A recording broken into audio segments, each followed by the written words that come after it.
Oh my gosh, jeez, that's... Hey, bird. Cape Cod chilling on boats. Okay, so the Galaxy S26 Ultra is kind of a problem because it's a phone that just fundamentally should not exist. And after I explain why I think that's true, I hope you'll understand what I mean. What's going on, guys? Linus here, back with another episode from Linus Eric's TV. I decided to film just outside because, I don't know, I like to spend time outside. It gets you away from all the distractions and like the screens, which I know is like literally on screen right now recording. But it's just such a nice day, I figured I'd do it anyway. And Marquez usually shoots like the first 10 seconds of his autofocus videos outside. And if I got like, you know, a tenth of his views, that'd be amazing. So, you know, it's just something to try. So anyway, the Galaxy S26 Ultra. It's released by Samsung. It's a new phone, but I really wouldn't call it that because if you look at the spec sheet for the S25 and you look at the spec sheet for the S26, they are essentially exactly the same. Now, I think there's like one camera upgrade and the charging watt is like different. Like you can get 60 watts of charging on the S26 versus 40 on the S25. But every other thing is almost exactly the same. Even down to like the battery size, which I think is like the same. As I said, again, it'll be on screen. These are officially pulled from Samsung's website. And for me, this is not only a video just about the S26, it's about smartphone culture in general. Because this is not the first phone this year that's done kind of this old phone in a new box thing, right? Like the Pixel 10a is literally the same phone as the Pixel 9a. Like literally, other than like one or two spec things. I think it's even smaller than that. Like I literally just think they made the camera bump smaller and increased the peak brightness, which is like, that's such a minuscule upgrade that doesn't even matter. You see my point, right? Like they're essentially the same phone. But that's not what Samsung wants you to think. They want you to think that it's a new phone because of the AI features.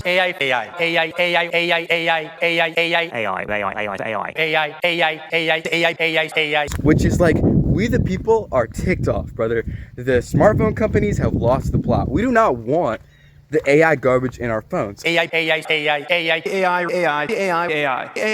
experienced this firsthand. I got a Motorola Razr recently, and the first thing that I did when I booted it up was it had this giant circle on my screen that was like, Moto AI, hey, here to help you. I immediately turned it off because I don't need that, and the fact of the matter is, I don't want that.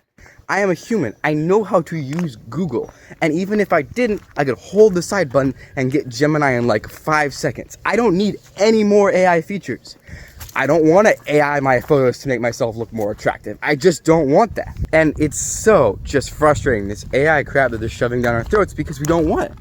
We don't want it in our phones at all. And there's like nothing good about it anymore. By the way, side note, this video is being filmed on the Moto Razr. So if you think the camera quality and sound quality is good, leave a like, and if you think it's bad, subscribe. But back to the phone, right? You can go on Amazon right now, search up S25 Ultra, and buy the entire phone, 512 gigs of storage, 12 gigs of RAM, for $830, give or take, right? If you do the same thing with the S26, same storage, same RAM, it's like $500 more, and it is virtually the same device. So I don't know why you're buying a new one. Like, you could be that guy who upgrades every year, but you don't have to be this year because it's the same phone. I will say there is a slightly upgraded chip, which doesn't just, like, it just doesn't matter to me at all. It's not something that I'm interested in because if I'm being upfront here, I would take a Pixel Tensor chip. It doesn't matter to me. All the chips are the same unless you're doing high-end gaming. And if you're doing high-end gaming at that point, you've probably bought a gaming phone. So you wouldn't even be high-end gaming on these default Android phones. So the chipset does not matter. Like, I just don't get why people always make a big deal out of, well, this phone is great, but the price per chip is just horrible. Like, this is a bad chip and it's a well-expensive phone, so it's a bad deal. It's not a bad deal. Because if you like the phone, the chip literally doesn't matter. I've never noticed an issue in like speed or efficiency between my Z Flip 4 and my Moto Razr 2025. They're literally same speed, same efficiency, and it's like just a random chip. I'm like, it doesn't matter to me at all. And because I think that chips don't matter at all, I'm the type of guy who pushes all the way towards form, because in the words of MKBHD, every smartphone is a slider between form and function. And some people like that slider pushed all the way to form, like me. I love the flips, I love the airs. It doesn't really matter about battery life or performance. but some people like it pushed all the way to function.